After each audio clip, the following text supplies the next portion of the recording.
Hey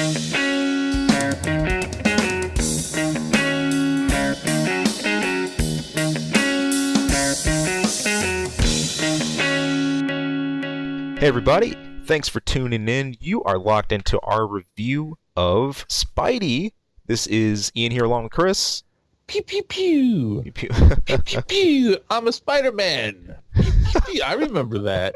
That was pew pew pew pew. Pew pew pew pew. I don't think we're ever going to live that down. Yeah, there's nothing to live down. That's something you want to live up to. Absolutely. It's See, classic. that was great. We're talking about when they officially announced this movie. That was about a year ago? About a year ago. This was Something like that, when he was on Jimmy Kimmel. Yep. Jimmy Kimmel. Pew, That pew, was pew. for Spider-Man. And in case you're still wondering, Spider-Man Far From Home. You see this as the follow-up to Homecoming, but more importantly, this is our first MCU movie coming off of Endgame. Yep, and the last movie of Phase 3. Big time. This is it. This is it. Whole lot of stuff. You know, before this movie, I know you were saying that you didn't believe Peter was that guy. You didn't believe he was the guy to follow Stark's legacy. Did I say that? Yeah, we talked a bit about that. Which, by the way, this is going to be completely spoilers, and we'll ruin this whole movie. This is a spoiler review and discussion. Just so you know. So yeah, at this point, and also, if all you're wondering about, yes, there's 2 after credit scenes. There's one in the middle. There's one at the end. So we're going to talk about all of it. I don't remember saying that. I remember saying in Infinity War that it wasn't his story and that it was appropriate that he got dusted. Right. I actually, now that I'm thinking about this, I think I remember saying I'm not sure if he is the guy, but I mean, I don't know. I might have to. I'm not trying to contradict you right away, but That's fine. I think part of my concern is Sony going to let him be that guy for the MCU? Yeah, right. Is Sony going to let him be that for Marvel Studios, and are they going to give them the access? I worry about it, man. I worry that Sony's going to take their toy away. It's their toy. They bought it in the early 2000s when Marvel was filing for bankruptcy and they needed money, and they've never let it go, and they've made horrible use of it. And I don't care. Venom was shit, and I'm hoping the next one's good. I hope Morbius is good, but they've not made good use. I was flipping through channels earlier today. I saw Amazing Spider-Man 2. Yeah, that movie, it's shit. Yeah, I couldn't. That was Gwen Stacy, right? Yeah, that's the only good part about it. I remember that. Yeah, Andrew, what's his name? Andrew Garfield? Garfield, thank you, playing Spider-Man. Whatever. It scares me. And I want him to be the guy. He should be the guy. But, just the conditions. The conditions are tough. Yeah. So, is that where we're starting? Yeah, in a way. I mean, I'm just roughly framing it. I actually want to get into a lot of stuff about the film itself and what it brings up to. Let's jump narratively to where we're sitting. So those of you, and I'm hoping you guys out there have seen Endgame. This is just following the epic end of Thanos, his crusade for the Infinity Stones. He snapped out of existence, and the world has relabeled the event that's happened. They called it the blip.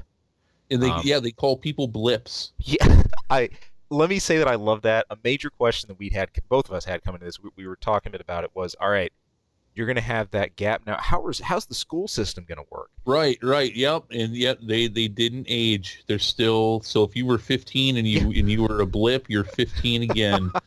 You're still 15. And if you were 15 and you have a 12-year-old brother, or you had a 12-year-old, guess what? He's 17 now. Yep. He just turned into your older brother.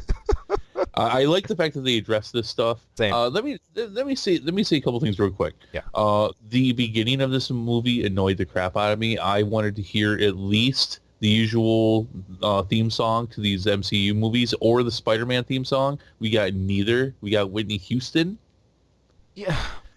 I was not a fan of that. This movie loses half a point for that. Yeah, alone. I see what they were going for, especially the way they rolled that right into the opening. But I admit it did not strike that chord either. No, it was just the wrong thing to do. Everybody's so psyched for this, and it's just, I get it, I do, but it's like, no, that was not a smart decision. By the way, that brings in a question of its own. Does the world think Captain America's dead?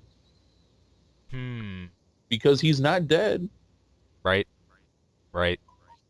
As far as everybody knows, I mean, we didn't even get into anything public about has he formally announced, hey, here's the new Captain America. Has Falcon actually come out with that yet? We don't Right. know. We don't know. But I mean, that was, Vision. Vision doesn't have to be dead. True. Vision wasn't really alive to begin with. He was, well, he kind of he was a robot, but um, the other two, yeah, Iron Man, Black Widow, they're dead right now. But Captain America's not dead. Nope. I don't know. That's. I mean, that's just like immediate. It's like, meh. I don't want that. All right. But maybe as far as high schoolers know, maybe as far as the general public. Yeah, we get to be fair, we get a bit of talk about the Avengers. Yeah. Throughout this about just where everybody's at, and I think that this hits early on. The key about this is Pete is trying to obfuscate being Spidey. He's like, hey, you know what? I want to take a vacation for a bit. I need some time off. Things have been crazy. I'm getting out of here. I'm going to Europe. I just want to enjoy this with my friends. I want to hang out with MJ and stuff. Forget the rest of it. Fury's trying to rope him in, regardless into this, high caliber mission and everything. And he specifically asked, look, can you get somebody else to do this? Isn't somebody else around? I love how he just starts rattling off like, what about Thor? It's like, off world. Well, what about Captain Marvel? It's like, don't even go there. yeah, which actually was a very odd non-answer that obviously plays out later on, which we'll talk about. But exactly. It. Here's the thing. I like the fact that they answered some stuff, but unfortunately, in large part, this movie moves forward like the events of Endgame happened, but they don't even really talk about them. Right. I mean, I understand and I agree. Peter Parker wants to take a vacation. I get it. I really do, but they never really talk about why. Right. They never once talk about the fact that he was dead for 5 years. They right. Worse than dead, non-existent. Yeah. They don't even talk about it, and I guess I get it because they were producing this while this was going on for us. Right. They were producing this movie, but it's like, still, it's. I mean, I think a sort of missed pitch here we have is, you could even harken back to, how potentially shaken up he might have been from just literally coming back into existence and then running into this cosmic level threat and having all the heroes there and the Wakanda invasion, just all this stuff he hadn't seen just happening all at once like that. I mean, I would think there would be some kind of retrack of that, but we didn't go over that at all. So. Yeah, a little disappointing. So I mean, they did touch on some of this stuff, some of the things that just as a fan of the MCU, you're curious as to how the world goes on, or how the world did go on after all this happened. Sure. And you kind of get it, but you don't really get it. Like, for example, the world at large. I mean, what we saw in Endgame was a almost apocalyptic New York City. Right. But Europe seems to be doing fine. Yeah, which is, it's. I mean, yeah. I mean, this is supposed to take place right after. It is. I mean, the whole vibe didn't follow. I mean, to be fair, to me at least, Venice had that kind of broken down vibe to it when they got but there. Doesn't Venice normally have that kind of broken down vibe? You could.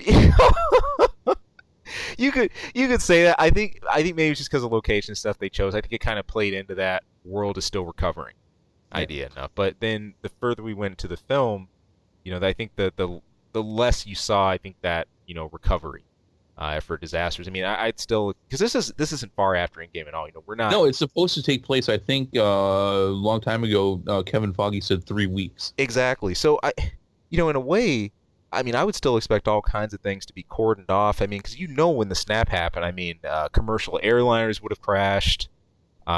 Just disasters everywhere of every different type. Let's talk about that because we get to see a glimpse of this real quick. So they show a video camera of people being decimated, the snap, and then they show a video from 5 years later where they just reappear. Yeah. So I'm actually, I've given this some thought. I'm actually okay with this. I mean, if the conclusion is that people who were decimated by the snap just reappear back where they were, well, the Earth doesn't go on a perfect rotation, and we're constantly moving closer and closer to the sun. So wouldn't they end up like somewhere in the air, or in space, Mm. or in the Earth? And those who were decimated in the air in an airplane, wouldn't they be in the air again? And I think what it comes down to ultimately is, how, for lack of a better term, how did Bruce Banner, how did the Hulk make this wish with the snap? Yeah, yeah, Did that's he gonna be just key. did he just say that he wants everybody who was decimated to return back safely? Yeah, I think we're gonna see some extras for the Blu-ray release of Endgame. My hope for Endgame is that we get that very scene. I think there's a very high chance we're gonna see a conversation between him and Black Widow. So hopefully we can clarify some of that then. Yeah, well, there is a deleted scene between the two of them resolving their whole relationship thing. There you So go. maybe there's more to it. But yeah, I'm okay with this. I mean, what are they going to do? They're going to have tens of thousands of people, show up in, from the second snap, just be fine, and then fall to their death. I mean, it's not to mention this wasn't just on Earth. This was universe wide. Exactly. So yeah, it's okay. We you want logic, but you don't need science to it, Right. because it is a superhero movie. So ultimately, I think it's something like that. He probably snapped that everybody who was decimated returned back safely. Sure. Because I mean, who knows what kind of condition Titan's in after 5 years from the snap that Star-Lord and Doctor Oh, for Strange sure. and Spider-Man died on. Who knows, that planet was pretty much destroyed to begin with when they were there 5 years prior. Right. So, we got some answers on that stuff. Ultimately, I mean, the movie does a good job of moving you along from these questions, though. They answer some stuff, and they really start getting into the plot, which I think, just like Homecoming, is fun, and it's very reminiscent of the 80s teenage movies and stuff like that. They do a good job of it. They give you, excuse me, they give you enough meat to chew on, so that you're not necessarily getting everything that you wanted to order, but what you're getting is still good. I actually like that. No, it's true. I think even the opening stuff on the plane ride itself, up to his interactions with Happy and stuff like that. In fact, I swear they cut a scene. I remember in one of the trailers, they had Pete stopping a crime or two in New York, and he had a conversation with No, didn't police. see it. Didn't see that there either, but Didn't see it. And when he's at that thing at the shelter, right. he's in a different Spider-Man suit. Yep. Yep. So. So. But no, all that aside, what's the biggest thing we're focusing on here? That's our, well, one of the main things we're focusing on. It's our villain here. We've got Mysterio, and one thing Marvel fans were really curious if Marvel was going to go full out on this and follow through. The whole multiverse idea was just a card they played up front. That was teased super early. Mm-hmm. And I think just in the style they did us with Thor Ragnarok, just like how they did us with Endgame, it's one red herring that we kind of chase and follow, and that resolves quick. That's done. It was a swerve. It was a swerve. It was a We swerve. were bamboozled. And I just wanted to say the word bamboozled. I love it. I love it. Yeah. Bamboozled. Okay. Did you like the sound effect? I tried. Let's move on. All right. We get Mysterio introduced. He bills himself as a hero hailing from another dimension. By the way, a nod to the 616 mention for the home. Yeah, and that I made don't me smile. Look, I get it, because the casual fan doesn't understand that this isn't actually World 616. This is not actually the MCU. The movie universe is not actually 616. That is Right. the comic universe. He refers to it as Universe 616. That should have been clue number one. Yeah. That something's up here. Yeah. No, for Because sure. but that is not the actual identification of this movie universe. It does have a number, and that is not it. Right. So we get that. It's highlight up front. He's already in the fold of Shield. Nick Fury has brought him in, and the whole concept is they're after the elementals, these beings that apparently fled his dimension. Now they're in ours. He's taken care of 3 of them, and there's supposedly 1 left. Now it struck me up front, I was really wondering how they want to play this. Either having just Mysterio being a sort of pseudo villain, or maybe not really a villain, or having some kind of ulterior motive, or he's just part of the plot early. I honestly thought it was going to go from Mysterio to someone or something else, and that he wasn't going to be the main focus. But no, he does. He does stay the main focus. And if anything, we quickly find out, just with classic Mysterio style, this is a ruse. His whole thing's to get at Pete. He wants the glasses. He knows he gets a little bird told him that Edith. When, by the way, I love the acronym for Edith. Even dead. Yeah, what is that again? Even dead, I'm the hero. Oh, okay. From Stark, yeah. And Pete, gets these glasses that effectively allow him to command, the multi-billion dollar Stark industry, drones and satellite capabilities, all kinds of crazy tech, and it's for that all along. That's why he targets Pete. He hangs out around, gains his trust quick too, so fast that Pete ends up surrendering said glasses really early on in the film. And oh man, this one was one that made me grab my head. Are you serious? Are you serious? I couldn't believe it. It's questionable. Again, Pete, for those of you who don't know, it may be different in this universe, but they're definitely leaning towards Peter's intelligence and definitely not towards the photographer lean of this character, which we still have not seen. Right. Although we actually saw more of it before because he made a couple videos before, but Peter Parker, Spider-Man in the 616, the actual 616 universe, the main universe, is one of the smartest people on Earth. Period. Yep. And he's young and he's naive, but I have a hard time swallowing that he's so stupid that he would give that to this new guy. That's a hard thing to swallow. And this happens a couple times in this movie that you just kind of accept something because, all right, well, yeah, let's move on. They do a good job of moving things on. Sure.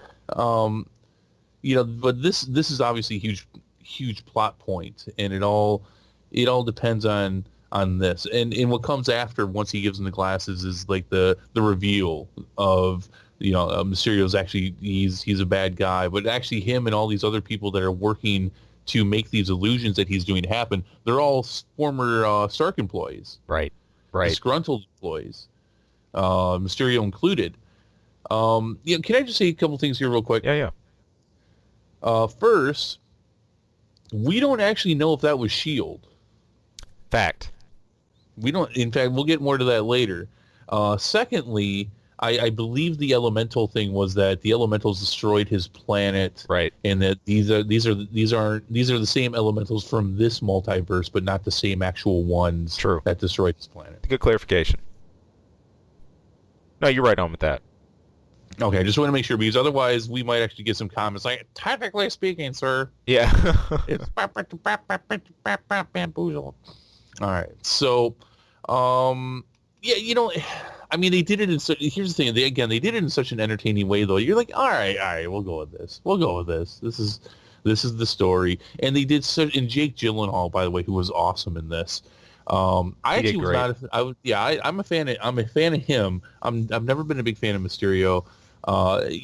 Same with the Vulture, and Michael Keaton made me love the Vulture. Jake Gyllenhaal made me love Mysterio as a villain.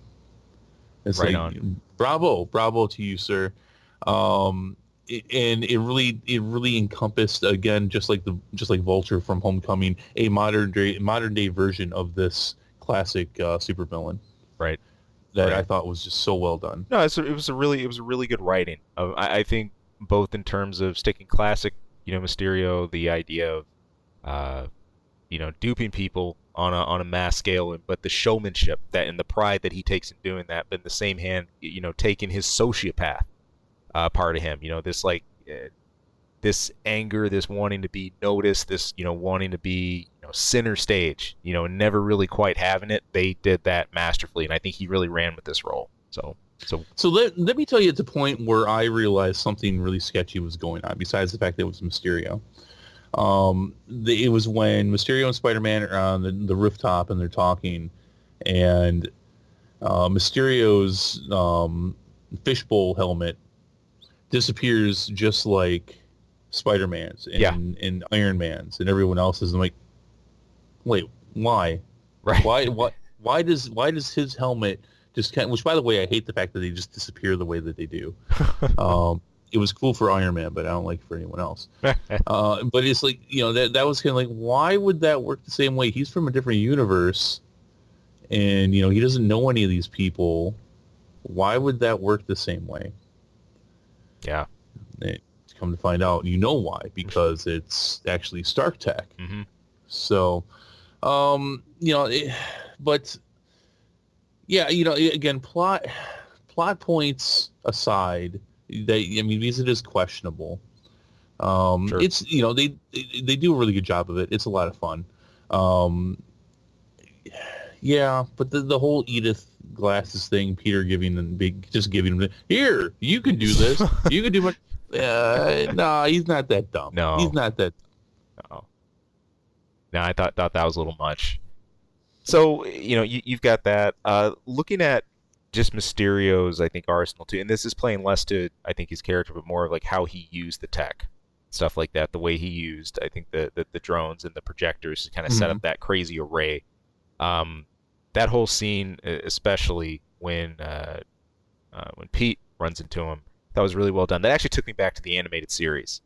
I always love that interplay about, like, Mysterio first comes in the scene. I mean, he throws Pete for a complete loop, has no idea what's up, what's down. That was a really, really, really cool throwback to classic Spider-Man. But there's a surprise for me here at the end of said scene, and I've never seen this. I did not know Spidey could shrug off getting hit by a train. Well, okay, I mean, he doesn't shrug it off. He doesn't. But he does survive it, and that's kind of, yeah. That surprised me. Yeah, it surprised me too. I don't mean to continue to nitpick things, but there's a lot of things to nitpick about stuff. This movie. Overall, it's a lot of fun, but that's a little, a big truck, I could see it, but a train? Yeah. Yeah. Oh. Yeah, he's pretty beat up though, but how much of that is from the fight or the non-fight or whatever? Right. Yeah, no, the way Mysterio twists Peter's brain, very well done. Yeah, I thought as well. And that was just a very interesting, fun sequence, especially when all the Spider-Men pile up on him. Yeah. Which I think is a classic scene that a lot of people are loving. So, for sure. But yeah, then it ends with him getting smacked in the face with the train, and it's just gonna, he's like, I don't want Spider-Man dead. Same. Yeah, he's not though. Which, by the way, let me say real quick. This is the first Spider-Man movie out of the 10,000 that has taken place outside of New York. Right. They all have taken place in New York besides. So that was interesting.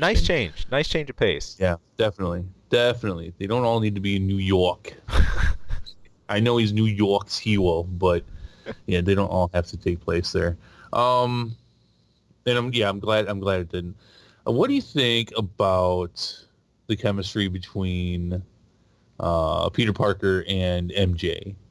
In a dorky, nerdy kind of way, it's definitely a more roundabout way than we're used to classic MJ. I'm cool with that though.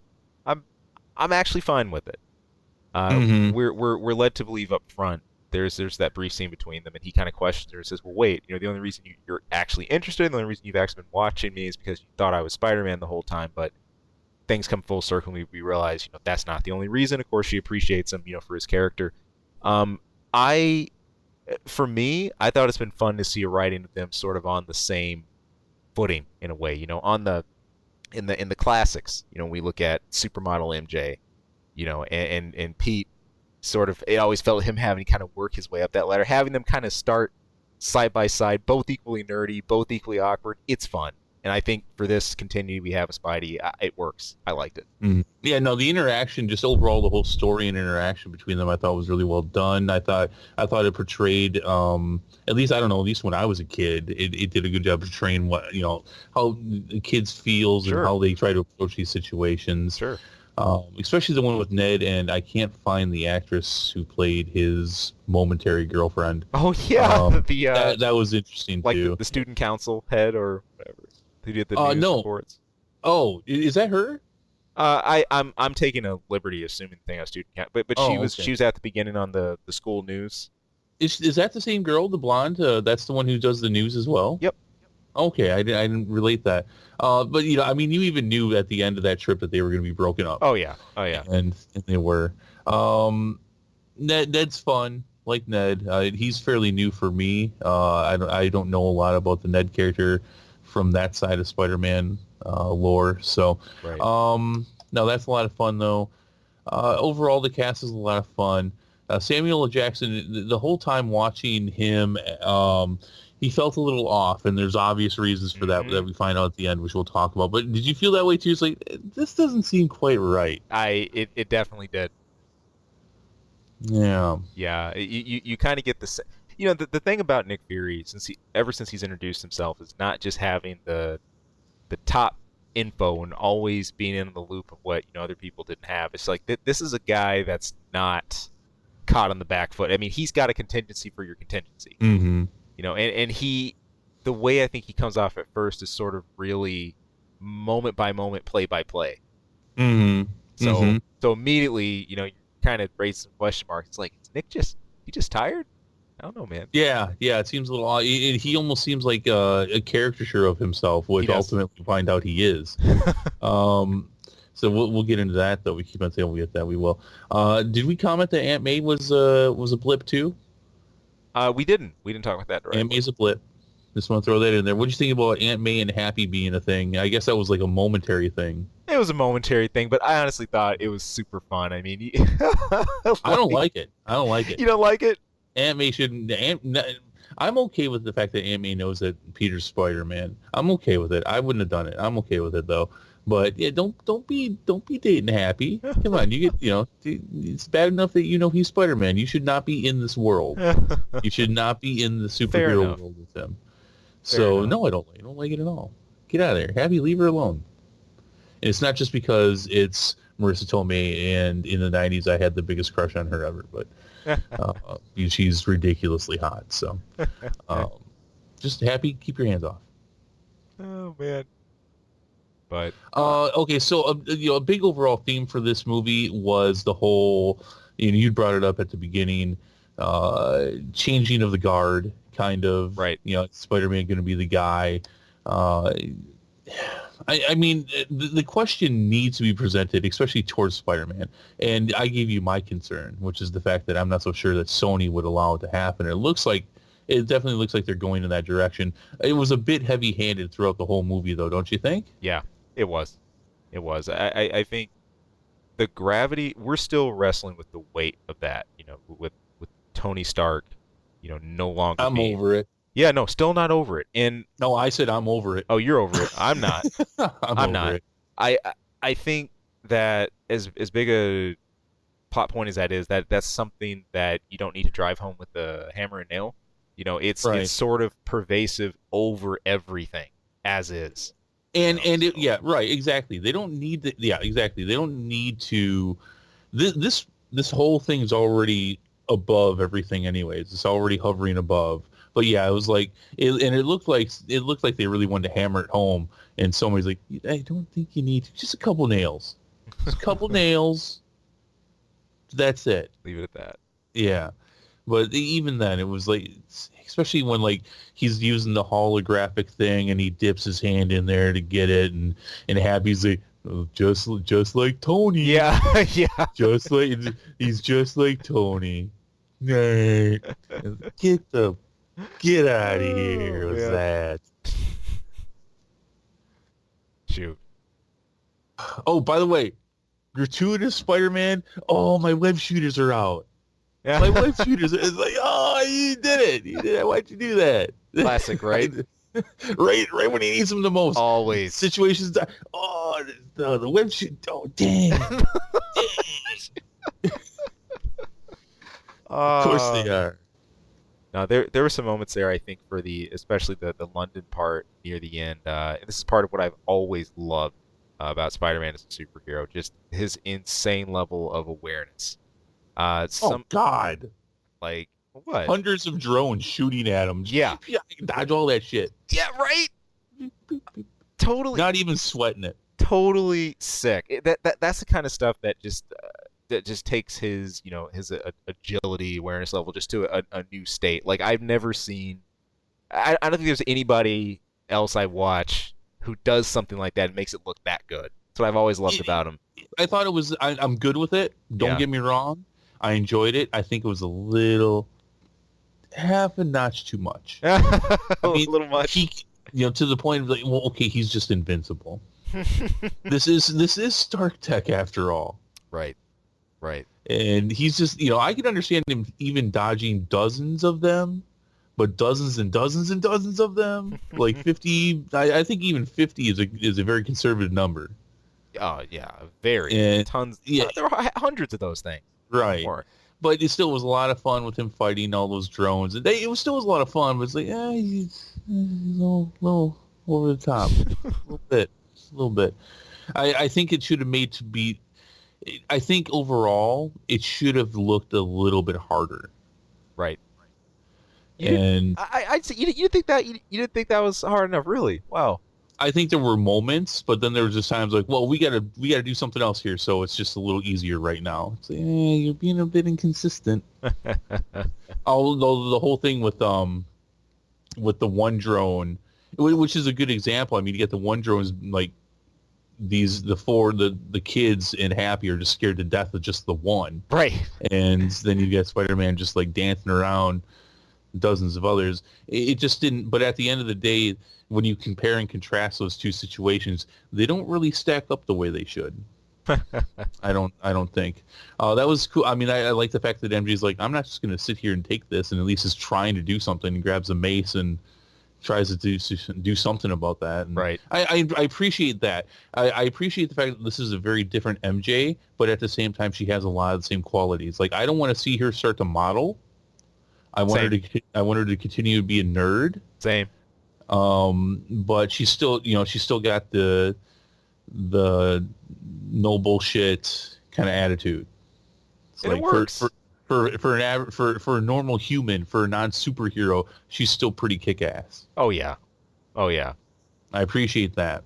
No, and I think that's something that should endure here. I mean, I think we get that on the way out. I mean, part of our closing is just it's a classic moment. Spider-Man taking MJ web swinging in for also again with opposites. I think her being just completely terrified of that and like, I'm not doing that again. Mm-hmm.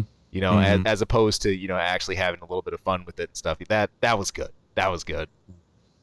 So if we're at the end here at this point, and we'll probably backtrack as we always do, but we're near the end of the movie at this point. Yeah. Was it just me, or did you totally feel like you were watching the Spider-Man PS4 game from different angles? Yes, I was thinking about that the whole time. It was so perfect. It was especially right there at the end when he's on top of the light post. Yep.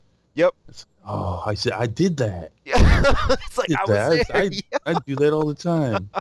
All the time, I'd sit right there. No, too fun. Yeah. There's a lot of cool gems. I think you had that scene, and also just we talked a little bit about the tech. I'm kind of jumping on a little bit here. It was pretty cool to see a new suit get fabricated on the spot. It didn't look as different as I thought it would, though. Same. No, I didn't. In the gliding thing, all right. Right. I always thought the gliding thing was kind of neat, going back to old school Spider-Man like that. I mean, I remember the webbing under the arms and stuff, which, by the way, has been gone for a very long time. Sure has. But I remember when I was a kid, it's like, I don't think it's that effective. I don't think it really works quite that well. I don't think it was ever intended to actually be like those gliding suits. It just kind of looks wrong, doesn't it? If you're comparing it to the classic, I think I've been able to embrace it a little more because I'm looking at it like, No, I'm comparing it to functionality. It just doesn't look like it should be functioning as well as a gliding. Oh yeah, I mean, usually those would be a lot wider. It's like Captain America using a shield in the movie sometimes didn't look right. It was kind of funny in Civil War where Spider-Man makes the comment that doesn't follow the laws of physics at all, and I always thought that was really funny. It's like it doesn't. So he's not wrong, but I mean, again, here you had the suit. It's like that just isn't. I'm not with it. I'm not with the suit. I like the first suit. Yeah. I like the one that we saw in Civil War, that one, which he still uses. And what that was the the Iron Spider suit, that's what we saw in the jar. The Sure the was. purple Sure glow. was. It's like, oh, that's just sitting on his dresser. That was so crazy. It's just like this swirling like nano machine, like incubator. That was nuts. Yeah, That was nuts. yeah, yeah. So, oh no. Yeah, this suit, I didn't really see anything special about this suit besides the gliding thing. Yeah, And I think he that runs was out of whip fluid soon, or quickly. I noticed that. There was the. Did he have the parachute on his old? Yeah, too? there was some kind of parachute. That's Yeah, right. There was some that kind of too. parachute as well.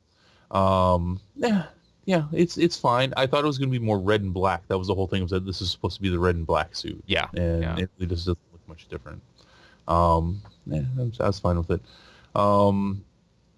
Yeah, but all right. Let's get to the end credit scenes. Yeah. Here's our big reveal point here. And these are end credit scenes that were very, very much worth staying for. Both of them. Now, I had texted you after I knew you were going to be sleeping. I saw the midnight show and you saw it today. Yep. And I texted you and I just said, the only thing I'm going to tell you is that there's 2 end credit scenes and they may be the 2, what would I say, the most, like the 2, flabbergasting or something like that. The two most, I will quote, the 2 most flabbergasting ever. I still stand by that. Yeah.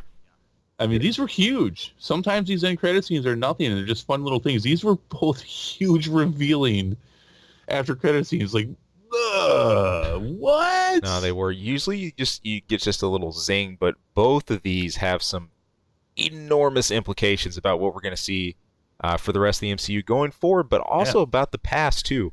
Let's real quick. Let's look at the first one. This is shortly after he takes MJ web swinging. Huge, prompt comes up, upon. I think he's in Times Square, right? I think at the end. He's in New York somewhere. In somewhere. I'm not sure he's near Times Square, but he's definitely in a heavily trafficked area of New York. And none other than Jay Jonah. And by the way, I love how he has a sort of offbeat, totally fringe, news station that he's revealing this from. It's so good. But once again, he starts up about the menace of Spider-Man. It took me back to the Sam Raimi films. This was a really, really cool throwback. But his identity gets outed to the world. Yeah, at first it's like, oh, it's J. Jonah Jameson, and they make him this right-wing nut, and it's brilliant, and it's like what they did with him in the game, and then like, yoink, we're gonna take that. And who's the best J. Jonah Jameson ever? The guy from the Sam Raimi Spider-Mans? Yep. Yoink, we're going to take him too. And we're going to put him in our movie, and we're going to put him in this world, and boom, there he is. But then he unloads a propaganda video made by, I'm assuming made by Mysterio's henchmen, who were also former Stark employees. This doctored video making it look like Spider-Man killed, not only killed Mysterio, but didn't it like show that he continued the order for the drones to attack or something like that? Yeah, the whole idea for the smear job was that Spider-Man confirms the drone strikes despite knowing that a bunch of innocent people were going to get killed. That was the framing. Yeah. And it implies Tony Stark's legacy into this as well. Right. And then because you're like, holy shit, and then it's like, and then he reveals his identity as a Peter Parker. It's like, oh my god, I what the fuck right with him, hands and everything. I'm like, oh my god. And I don't want to spend the next 40 minutes on this topic. I really don't. We've talked about this in our reviews. Drives me nuts. It drove me nuts in this movie when they're at the beginning of the movie, when they're at the shelter or whatever it is. Yeah. And he's about to go out and answer questions from people in press, and I'm just like, put your mask on. Put it back on. Put your mask. And it's like the very last second. Oh my god, put your goddamn mask on. What's wrong with you? Oh boy. They've been bugging me about his identity since Infinity War. They did a pretty good job with it in Homecoming. But ever since Infinity War, when he gets out of the bus in freaking morning traffic and The part in this movie where at first he's flipping around like Spider-Man when the Right. water elemental's attacking. I'm like, oh my god, take off your freaking flannel and put something over your face. Good Lord, man, you're so bad at this. And it caught up to him. It did. It did. He gets revealed. Peter Parker's revealed to be Spider-Man. Obviously, there's going to be an angle to this. Right. As far as what it is, I think the best I can come up with right now is that they're going to play out some kind of angle where there's going to be another propaganda. I don't know if it's going to be a video, but it may be a whole marketing propaganda agenda trying to discredit the J. Jonah Jameson Sure. and the sources where this came from to prove that it was a doctored video and that Peter Parker couldn't possibly be Spider-Man.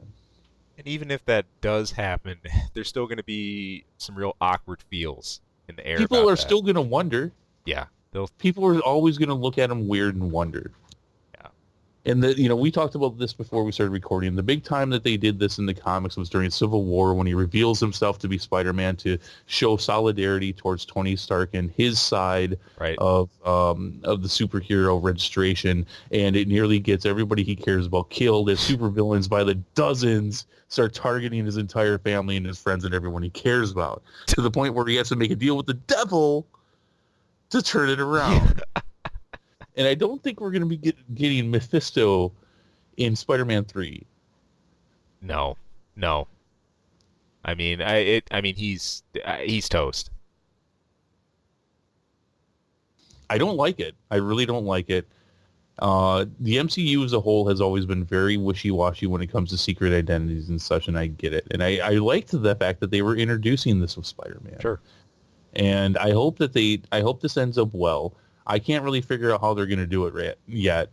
But I'm not a fan of this. Yeah. I wasn't a fan of it when they ended it with Homecoming with Aunt May finding out. I mean, it was interesting, and I went for the ride with it, which, by the way, the only payoff at the end of from this movie is like, she knows, and hey, they're buddies about it. Let's high five, and I don't think it works. Oh well. So I mean that's a whole can of worms I think to deal with going forward. I thought it was already enough that so many of those heroes knew his identity, especially post Endgame, and now you got this to deal with. Yeah. So yeah, remember what I said in Endgame? Yep.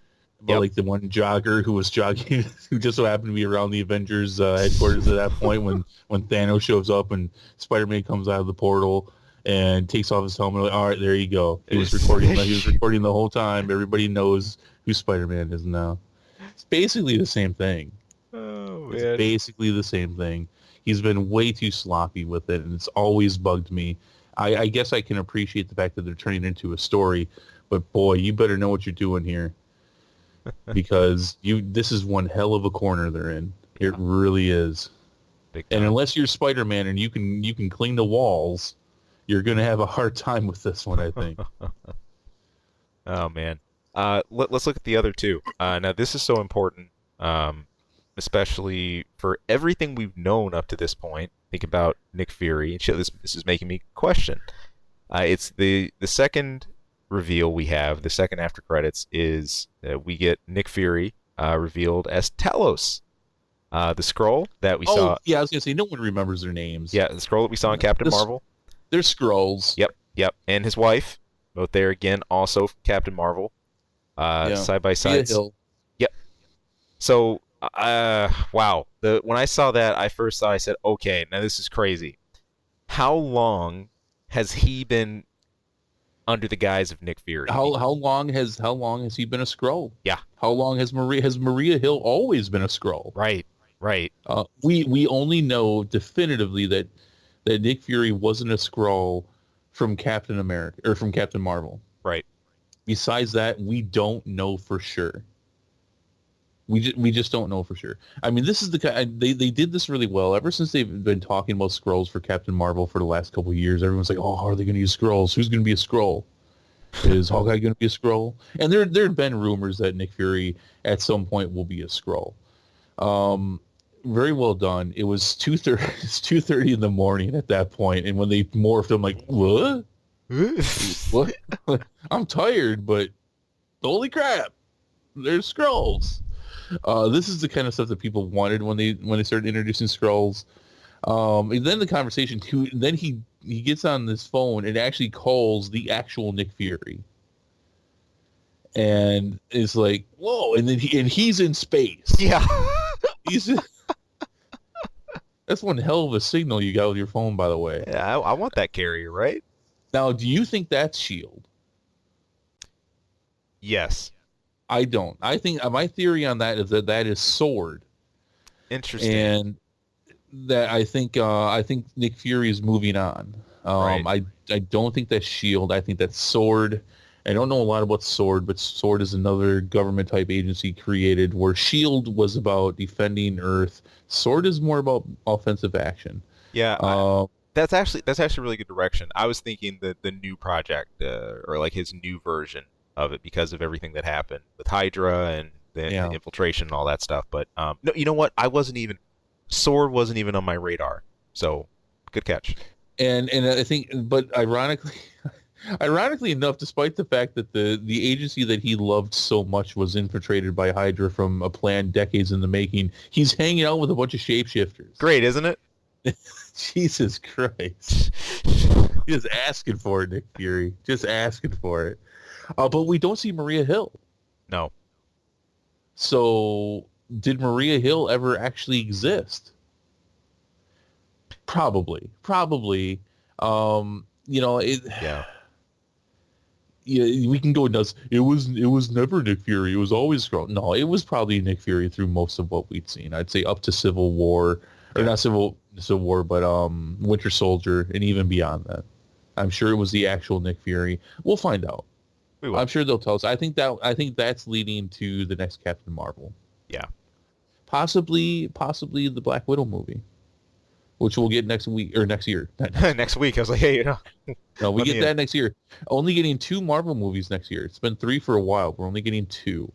We're getting the Black Widow one, unless this changes, which we'll know for sure this month with San Diego Comic-Con. The movies we should be getting next year are Black Widow and the Eternals. There you go. So, and I think the Eternals is going to be kind of starting its own thing. Maybe it'd be connected with Guardians of the Galaxy, but Black Widow, if she is able to come back, she's on a different planet with a guy named Red Skull. Yeah. Or maybe not, or she's in a Soul Stone. Right. Or maybe both.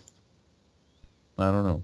Yeah, it depends how they're going to base that, or how far they're going to, do flashback about her and everything like that. But that's one of Nick Fury's guys, Black Widow. Yeah. I would have a hard time. Let me rephrase.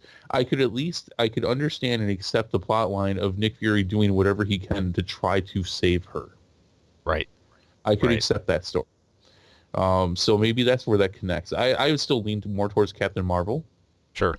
Which, by the way, why is she not available? And why, we know why Thor's in space. Maybe Captain Marvel was available because, again, everything from that point was a Skrull. Not only was it a Skrull, it was a Skrull, from what we can gather from the conversation between him and Nick Fury, who was there to give Spider-Man the glasses, and then I think everything else went to shit. Right. Was that pretty much that's accurate? Nothing else was planned. So this is why Nick Fury was able to be tricked so easily by Mysterio, because it wasn't Nick Fury. Right. But, it's a little inconsistent at the same time, because then when Happy's having the phone conversation with Nick and he gives him the secret decoded message. Yeah. The secret, it's like he catches on to that. But at the same time, he wasn't all that subtle about it. No. So it's just weird.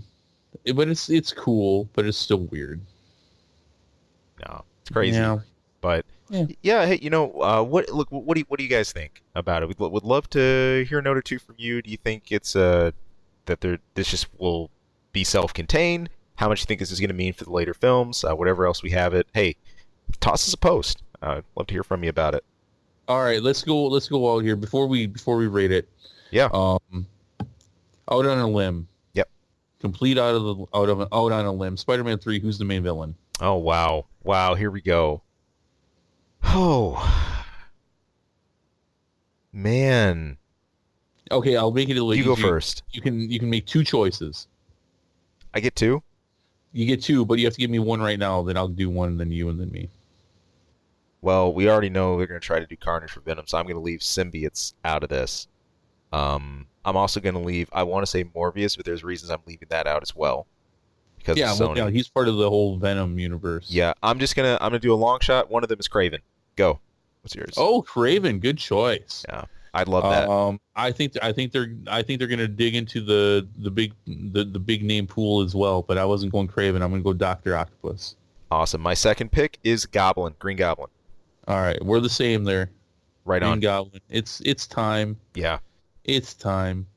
But they're going to need someone big. I think the next one's going to need I mean, Mysterio and Vulture were cool, and I appreciate the fact that they were able to bring these much dated characters to life in such a great way. But yeah, let's bring out a big gun. It's time for a big gun. Craven would be really interesting. Now I think I like your choice the most. Yeah. We have not seen any kind of Craven in a movie yet. We haven't, and I think the MCU could take a really cool twist on him, seeing what they've done with everybody else. So, yeah, that could be really cool. I don't know if that plays too well with where they put the story, though. Sure. Yeah.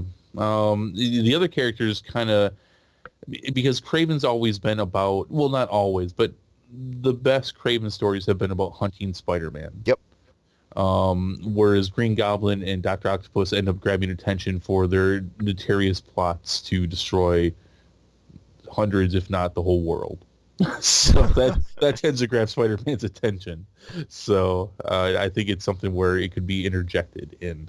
But yeah, I think they better make this whole identity thing a major plot point for him in the third one and fix it. Yeah. Fix it.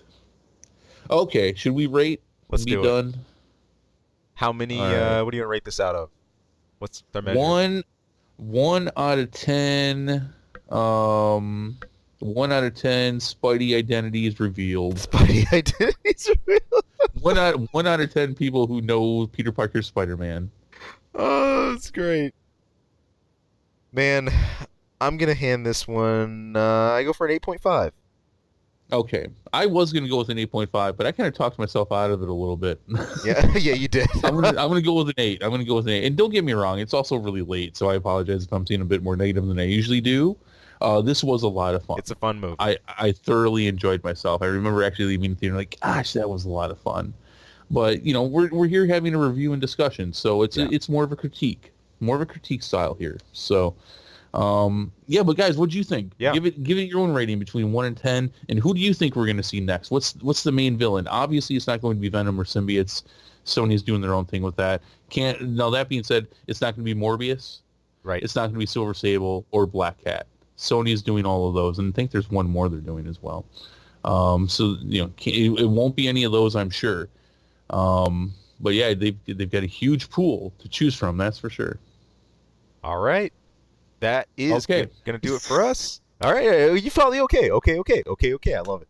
That's gonna do it for us, people. Hey, thanks again for tuning in. Stay tuned right here for more. And if you want to tune back into some of our past reviews, you can catch all that stuff here on our channel. We love MCU. We nerd out about that all day over here. And there's plenty here for you to grab. But until next time, peace out. Take it easy. Be well. Hey people, thank you for tuning into this episode and taking a listen. If you like our content, if you like what you're listening to, if there's anything we go over, hey, please, we would not only love to hear more from you, but if great, you could throw some support. You can subscribe right below. Also, you can toss us a line anytime. That's ksongmedia@gmail.com. Of course, you can tune in for our channel anytime for movie reviews, game reviews, a lot of random wacky stuff. Who knows what you'll hear. And of course, our episode each week where we're bringing the nerdiest things we can find, pick up, and maybe not find. Maybe the stuff that just drops in our laps. But anyway, hey, thank you so much for tuning in. Thank you for listening. We hope to hear from you again later. Take care.